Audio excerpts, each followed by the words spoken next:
You are watching Mo Thali Mo Style. Welcome to my channel. आज आसतु बनैबा Kolkata style mutton biryani. भिडियोटी शेष जाए देखंतु। भिडियोटी भल लगी लाइक कमेंट एंड सब्सक्राइब करने को जमा भी भूलंतुनी। एबे चलंतु रेसिपी स्टार्ट करिबा। बड़ साइज 5टी पियाज मु काटी नेछि। यही भाव ताको काटी नबा। एबे आमे कढ़ई रे अल्प तेल दे पियाज गुड़ी को भाजी नबा। तेल गरम हो आसलानी। एबे काटी रखिथिबा पियाज को पकई नबा। पियाज ब्राउन कलर हेबा जाए ताको भल भाबे भाजुथबा।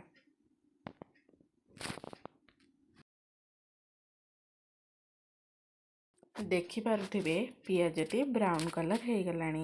एबे ताकू गोटे जगह को काढ़ी नेबा। चलंतु आगु कौन होची देखिबा। आलू को आगुरु मु चोपा छड़ी रखिथिली। ताकू मु 2 खंड करी काटी नेली। एबे आलू खंड को तेल रे छाणी नबा। आलूटी ब्राउन कलर हो गले ताकू गोटे जगह को काढ़ी नबा।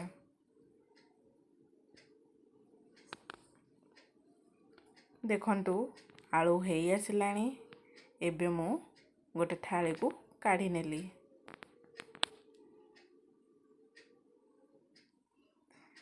मटन को भल भाबे धोई नबा।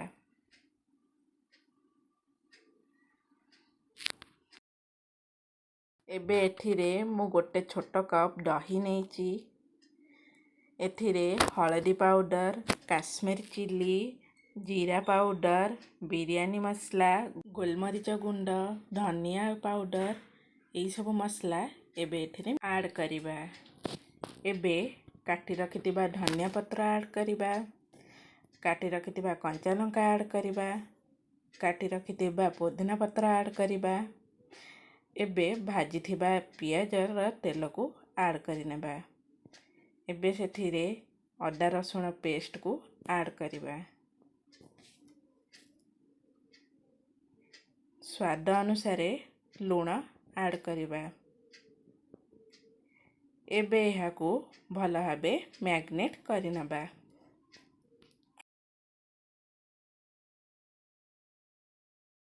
एबे मु मटन कसिबा लगी तेल रे गोटा मसला ऐड कली। गोटा मसला टिके भाजी हो गले मैग्नेट करी रखिथिबा मटन को एबे एथिरे ऐड करिनबा।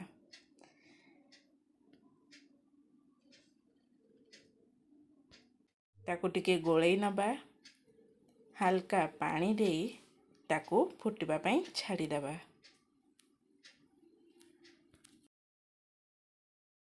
मटन हल्का सिझी आसलानी।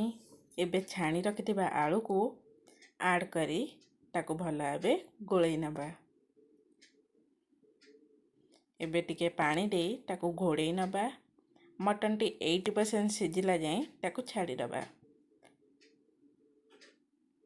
मटन सिझी गला। एबे सेथिरे गरम मसला ऐड करि नबा। मटन कसारू मु किछि ऑयल बाहर करि नेछि।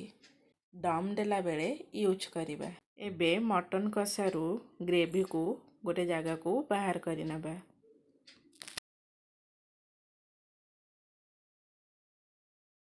एबे मु आधा किलो चावल को पानी रे अध घंटे पई बतुरई के रखिनेबी। एपटे मोर पानी गरम हो गलानी। सेठिरे मु गोटा मसला ऐड कली। किछि लेंबू ऐड कली। किछि सोरिष तेल को ऐड करी स्वाद अनुसार लूण को ऐड करी ताको फुटवा पई किछि समय मु छाड़ी देली। पानी फुटी गलानी।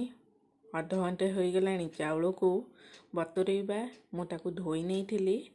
ताको एबे फुटिबा पानी रे ऐड करि देली।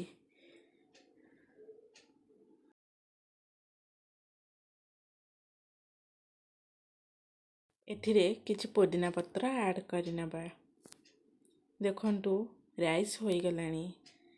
ରାଇସ୍ 80% ହେବା ଦରକାର, କାହିଁକିନା ଦମ୍ ଦିଆହେବ।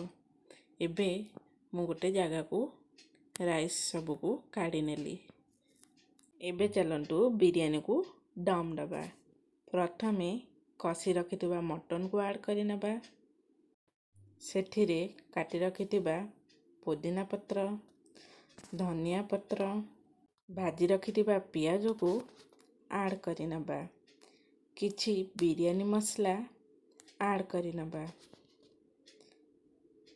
ଉପରେ ରାଇସ୍ର ଲେୟାର୍ ନେବା।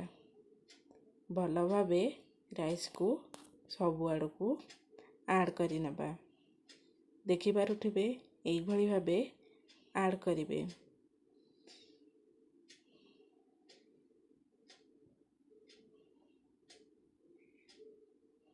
ଏବେ ସେଥିରେ କିଛି ମଟନକୁ ଆଡ଼୍ କରିନେବା।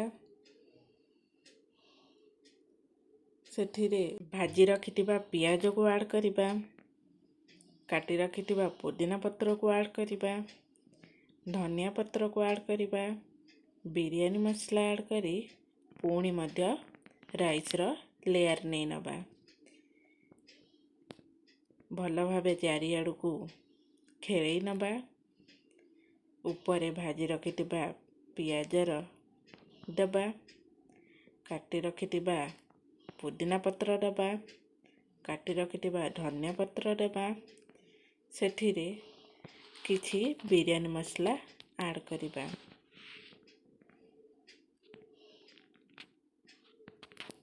ଏବେ ଏଥିରେ କଷାରୁ ବାହାର କରିଥିବା ଅଏଲ୍କୁ ଆଡ଼୍ କରିନେବା।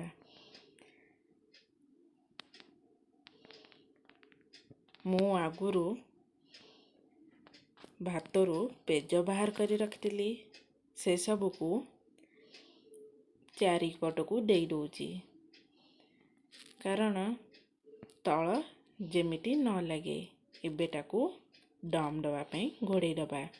ସେଥିରେ କିଛି ଓଜନିଆ ଜିନିଷକୁ ରଖିନେବା। ଦମ୍ ଦେବାର 20 ମିନିଟ୍ ହେଇଗଲାଣି। ଏବେ ଆମର ରେଡ଼ି ହେଇଗଲା କଲିକତା ଷ୍ଟାଇଲ୍ ମଟନ୍ ବିରିୟାନୀ। ଦେଖିପାରୁଥିବେ କେତେ ସ୍ୱାଦିଷ୍ଟ ଦେଖାଯାଉଛି। ଭିଡ଼ିଓକୁ ନୂଆ ଆସିଥିଲେ ସବସ୍କ୍ରାଇବ୍ କରିବାକୁ ଜମା ବି ଭୁଲିବେନି। ଏମିତି ସ୍ୱାଦିଷ୍ଟ ରେସିପି ଦେଖିବା ପାଇଁ ଆମ ଚ୍ୟାନେଲକୁ ଆପଣମାନଙ୍କୁ ଅନେକ ଅନେକ ସ୍ୱାଗତ। ଭିଡ଼ିଓଟି ଭଲ ଲାଗିଥିଲେ ଲାଇକ୍ ଆଣ୍ଡ କମେଣ୍ଟ ନିଶ୍ଚିତ କରିବେ। ରହିଲି, ନିଶ୍ଚିତ ଦେଖାହେବ ଆଉ ଏକ ନୂଆ ଭିଡ଼ିଓରେ। ମୋ ଥାଳି ମୋ ଷ୍ଟାଇଲ୍ର ରେସିପି ଆପଣମାନଙ୍କୁ କେମିତି ଲାଗୁଛି ମୋତେ ନିଶ୍ଚିତ କମେଣ୍ଟ ବକ୍ସରେ ଆପଣଙ୍କ ଫିଡ଼ବ୍ୟାକ୍ ଜଣାଇବେ। ମୁଁ ଆପଣଙ୍କ କମେଣ୍ଟକୁ ଅପେକ୍ଷାରେ ରହୁଛି। ରହିବା ପୂର୍ବରୁ ଆପଣଙ୍କୁ ମୁଁ ଦେଖାଇ ଦେଉଛି ମଟନ୍ କିଭଳି ସିଝିଛି। ଦେଖିଲେ ତ? Bye bye.